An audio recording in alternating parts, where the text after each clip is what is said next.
ALYSSA. Hi How are everyone. you doing? I'm great. I'm doing fine.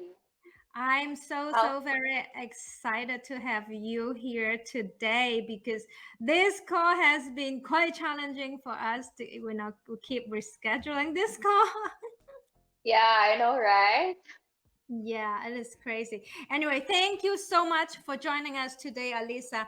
And thank you everyone for watching Unique Dream Fighter Motivation Inspiration No Wednesday. The purpose of this session is to put our love together. Remember, sharing is loving, and life is full of ups and downs in our life journey. Remember, you are not alone and you will never be alone. So, we are not just talking things here. We are here to inspire you, motivate you, and bring in some new idea of solution to your mind. So today we have got ALYSSA with us. She is a figure skating coach. She is live in Philippines, and I will let you introduce herself very, very, very soon. This session is for us to stay positive, stay hopeful, and stay authentic. Remember every word we said and every word come through our thought. It will come true. So pay attention to your thought. Welcome for joining us. So would you mind introduce yourself? Hi, thanks for having me here, Samantha. Yeah. Um, I was a figure skater for almost 8 years. I've been actively skating and competing for 8 years. And Mhm. then, when I started, you know, being interested in coaching and all at the age of 18, when it was finally time for me to coach at a Yeah. legal age, I started coaching. So my coaching career was like around 5, 6 years after that. Um, of course, the passion is still there. I can't live without ice skating. So I Yeah. really try to see to it that there's a day in my life that I step on the ice. And now, actually, due to the pandemic, um, the rinks are closed here. That's why I have shifted my career in digital marketing. How old when you first start figure skating? I think that was around 9 years old. I was 9 years. 9 years old. And you've been Uh, competing for the Philippines, you've been competing for both ISI and ISU. yeah, I started with ISI, then eventually I discovered ISU. I see. It's very, very two different federation, and I'm not sure like all of our audience will know about that. There's lots of different association there. ISI is more for recreational. It's more popular in Asia as well, and ISU is more into the international stream. So last time we talked about that as well. And ALYSSA, you told me there is some kind of challenge during your even coaching journey or when you were doing figure skating yourself. Can you share a bit with us?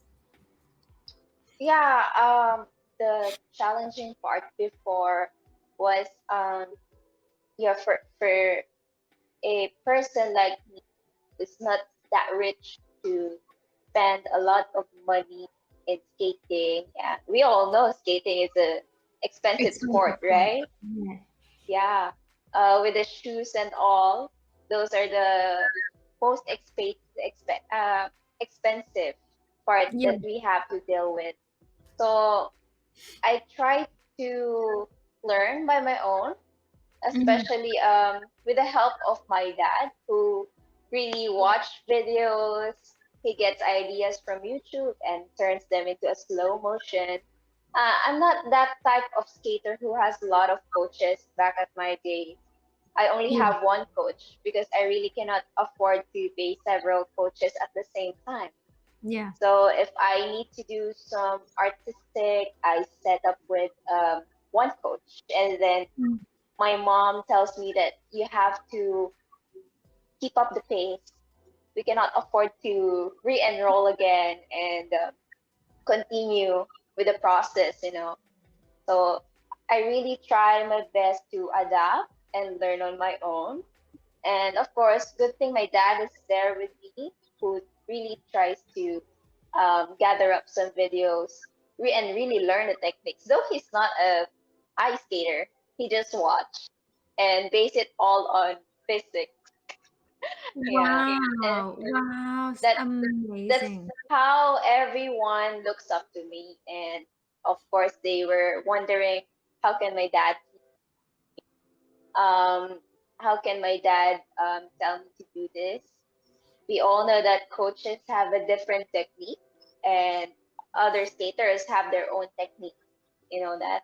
So they look up to me, and then they that was the point where I knew that I think I can be a coach someday. Wow. Um, It's my beautiful. thought was like, I need to let the others experience what I'm experiencing, and it's finding your own technique. Wow, this is beautiful. I didn't know that. Wow. So you basically taught yourself Yeah, while you I didn't get really the try resources. to learn. Yeah, you know, every skater can spend like 4 hours with a coach, but yeah, I cannot do that time. It's very expensive, right? The coach to afford a Yeah. coach. How many hours you spend on ice when you self-taught as a skater? Uh, Normally, my weekly schedule would be a one-time 1 hour lesson in a day. Only one One hour lesson in a one day. per day. Every day you have 1 hour Yeah, lesson. Every day one yeah, hour lesson, and you practice for how many hours more than 6, 8 hours. per day? Yeah. Normally I really start skating when the mall opens at 10 a.m. Our Yeah. rinks are situated inside a mall. So when they open at 10, I am there already doing my warm-ups and all. And then my lesson starts and then ends after an hour, and then I go on with my practice. Yeah. So you have lesson every day, Monday to Friday, 1 hour. Yeah.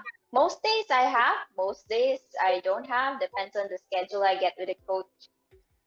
I see. You mean when you talk about lesson, is you coach people 1 hour or your coach you for 1 hour?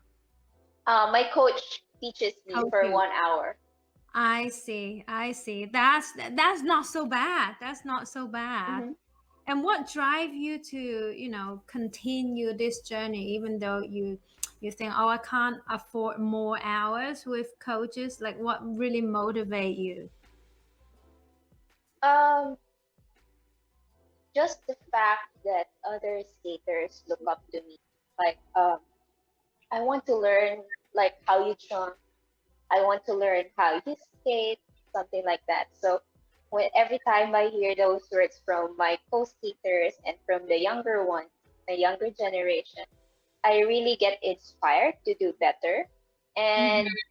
I really feel like I can do this without too much spending. It will also help my mom if I pursue everything um, with the most of the efforts coming from me rather than having coaching. Well, when you have a coach, it's like a way of innovating new stuff. So the coach has more ideas on how you can become better, and then you're the one who's going to apply it, right? Yeah. As a skater.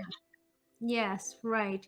And your most challenge from your childhood, from your figure skating journey, is suffer from insufficient coaching hour because the limitation of the financial support.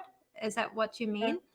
And how did you feel that? How did you feel about this challenge? They say, would you ever think of, oh, if my mom could afford more hours for me, that would be wonderful? Or how did you feel? You know, I feel, to be honest, I feel envy before. I see Mm, other skaters, um, they are being taught. It's so envious before that I can see the skater doing this stuff with a coach, guiding her, guiding him, doing mm, this maneuver, skating with her on the ice, you know. I try to look them from afar, and then I just keep wondering what it would feel like if I'm the one in her position, skating mm, like, yeah, we all know hours of um, lessons and skating are tiring, but you know, the feeling of someone guiding you for a longer time is somewhat different. Well, though it didn't hinder me from being excellent in mm. skating because Yeah. everyone when they look at me ask me, who's your coach, where did you learn that? I got it from my coach, I learned it from my dad. And then, how Mm, many times do you skate? How many times in a day do you have lessons? I barely have lessons. Every skater that I know here can have several lessons from different coaches.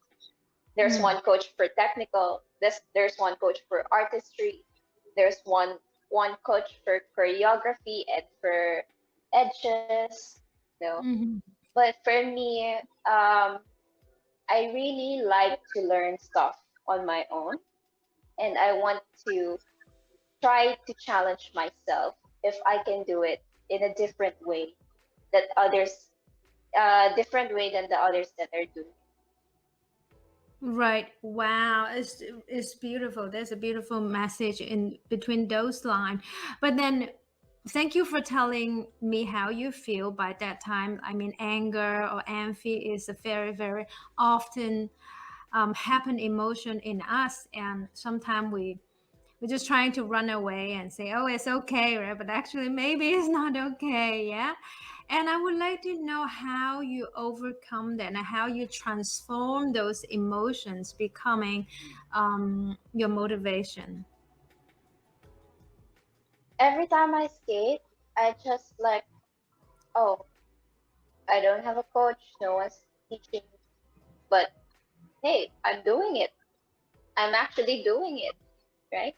So I keep I keep trying to let myself remember uh, what I have done in the past.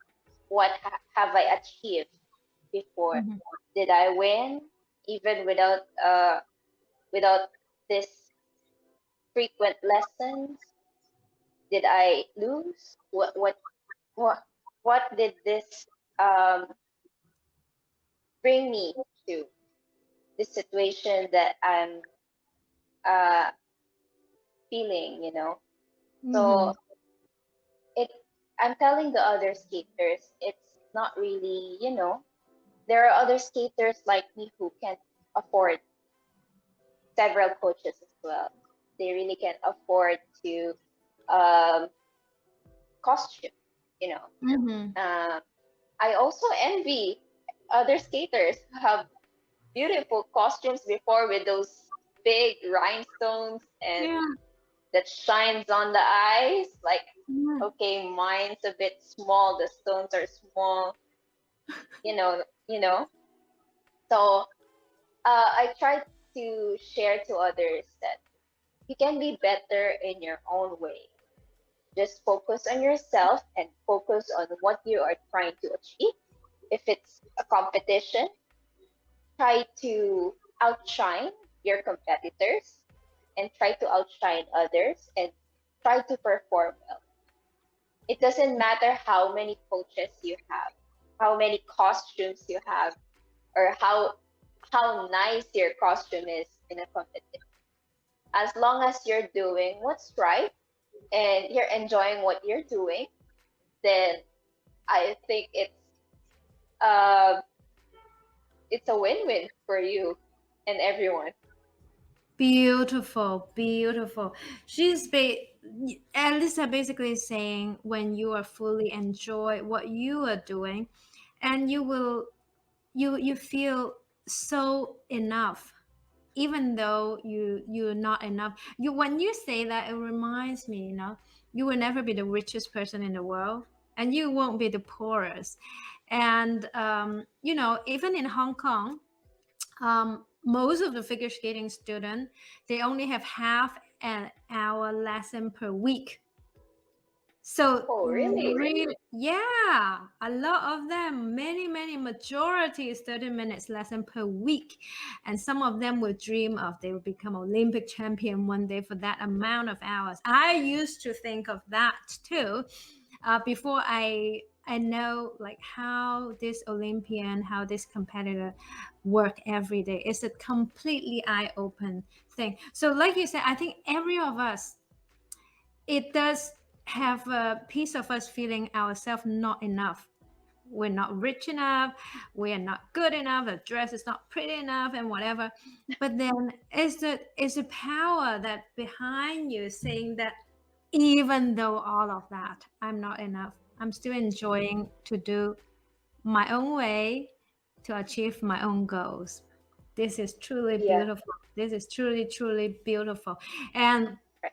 and I again, I'm really proud of you what you said, because people find it embarrassed to talk about that. I feel angry or jealous of others people's stress.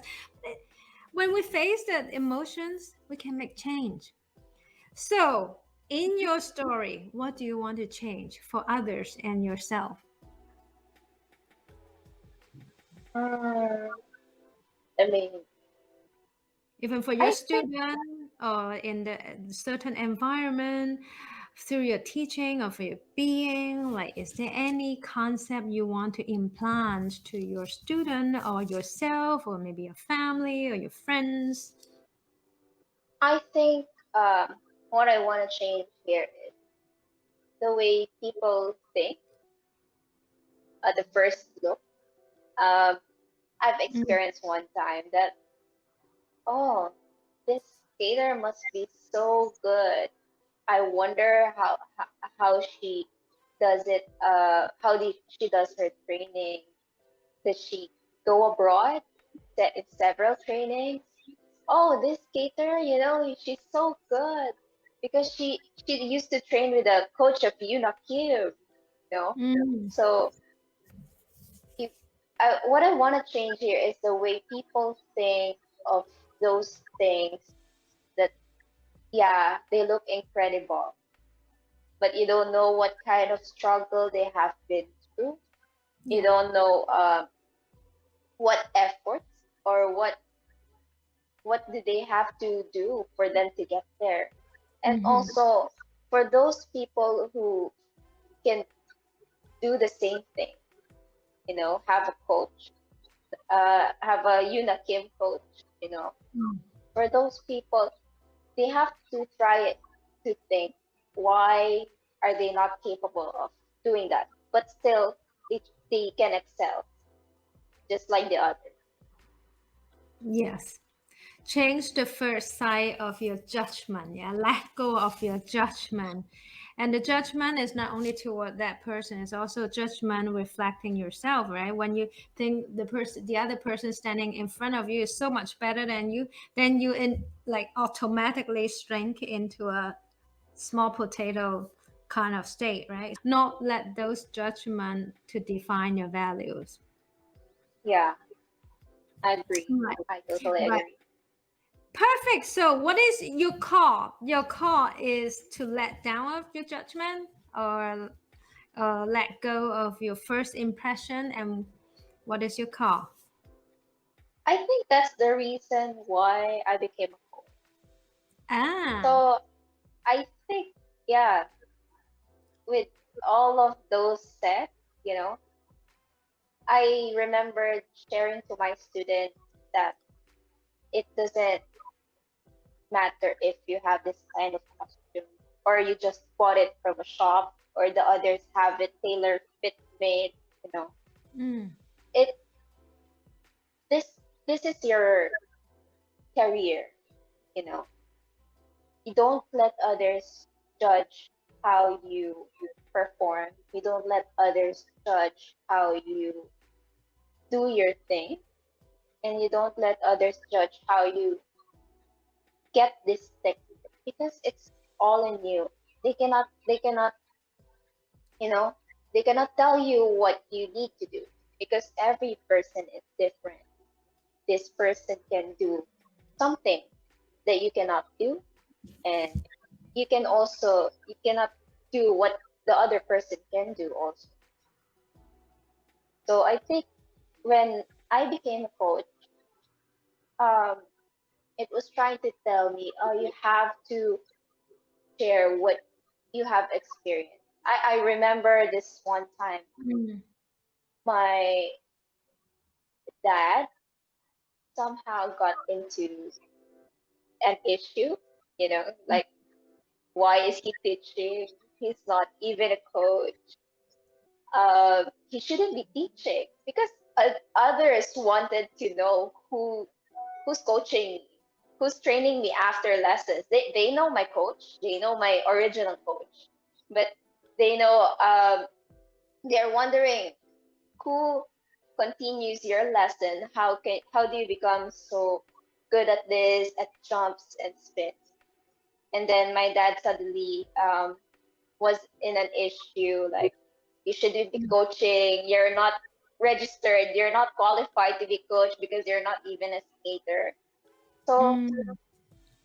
I think um, at that point we have to stop judging, because it's a different situation.